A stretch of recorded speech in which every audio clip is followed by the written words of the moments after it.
Update po tayo sa lagay ng panahon ngayong may binabantayan tayong bagyong Verbena. Kausapin po natin si Pag-asa Assistant Weather Services Chief Chris Perez. Magandang umaga at welcome po sa Balitang Hali.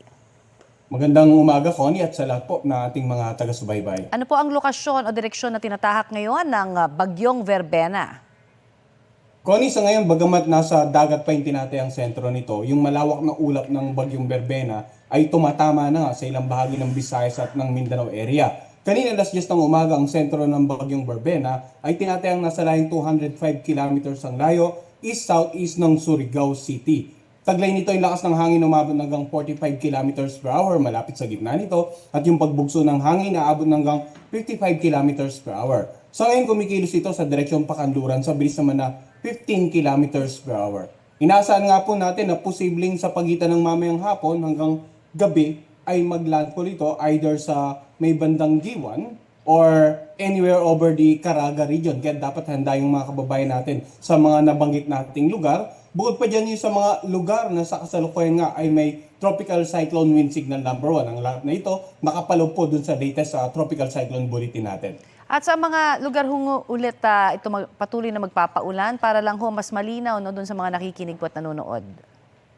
Well, base sa pagtaya natin ng pagkilos nito, inaasahan itong tatawirin nito after maglandfall sa either dito sa may bandang southern part ng Eastern Visayas or dito sa Caraga, ay tatawirin nito yung nakararaming bahagi ng Visayas hanggang sa tuloy na ito makalagpas ng Kalupaan, dito nga sa may bandang Northern Palawan, bukas ng hapon. So generally, yung mga kababayan po natin sa Visayas, Southern Luzon area at ilang bahagi ng Mindanao, kailangan po maging handa, mag-monitor sa 3-hourly update natin patungkol nga sa bagyong si Verbena. Sir, tinitignan ko po parang pareho sila ng track ng uwan. Tama ho ba yun? Tsaka parang malawak din siya.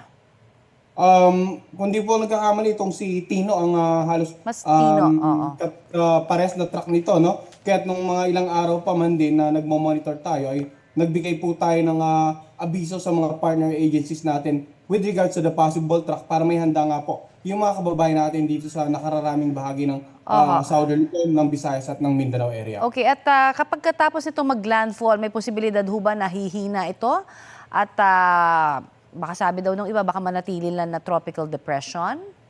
Posible pong manatili itong bilang isang tropical depression sapagkat kung makikita nga natin na yung Kabisayaan ay separated by bodies of water at karaniwan po ang bagyo kasi isa sa mga source ng energy nito itong mainit na tubig dagat. So, inaasahan po natin na posibleng mapanatili nito yung intensity ng tropical depression hanggang sa tuloy itong makalagpas ng kalupaan ng ating bansa and probably may chance pang maging tropical storm bago nga tumama sa may bandang northern part ng Palawan area. Okay, marami pong salamat sa inyong update sa amin. Yan po naman si Pag-asa Assistant Weather Services Chief Chris Perez. Maraming salamat din po at magandang araw.